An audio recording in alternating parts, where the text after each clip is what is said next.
Hello, my name is Natasha Conte. I'm from Minahasan, North Sulawesi. About the Twilight Zone it is an American episodic television program. I'm inspired to make some series on my own visual language, like episodic series about Minahasan people. But then this time is more inspired by the stories from the Permesta War. So I want to destabilize the idea of hypermasculinity within the Minahasan history and society through the practice of world building and speculative fiction and video making. Monster She Wrote, it's inspired by the book of women who pioneered the speculative fiction by Lisa Kroger and Melanie Anderson. I'm making that as a title because I think Len Karamoy is a mythical creature, but then she's real. I get to meet her families, and I met lots of war veterans of Minahasan diaspora all over the world that speaks about her. But then in the history book, it is always one sentence about her, but then not mentioning about what she did during the Permesta War, but then what the grandpa said. Len Karamoy is a very inspiring figure during the Permesta War. She's a mother who gave birth in the forest during the Permesta time.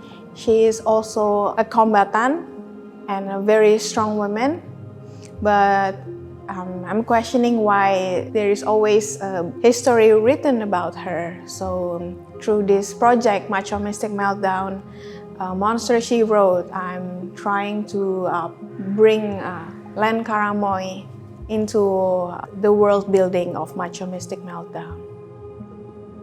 Why is it spaghetti western? Because based on my observation, there are lots of Minahasan people that wears cowboy hat and listening to country music, and then it looks like a Lone Ranger cowboy aesthetic, the people from Minahasa.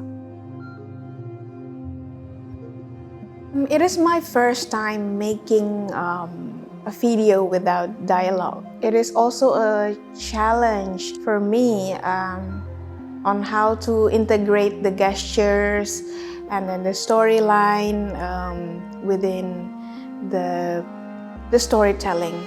In the film, we can see Len Karamoy is dancing and then walking in a circle. It is very much ritualistic, and then also the music is very contemplative, but then it's also giving like otherworldly sense when she was dancing in a giant ballet.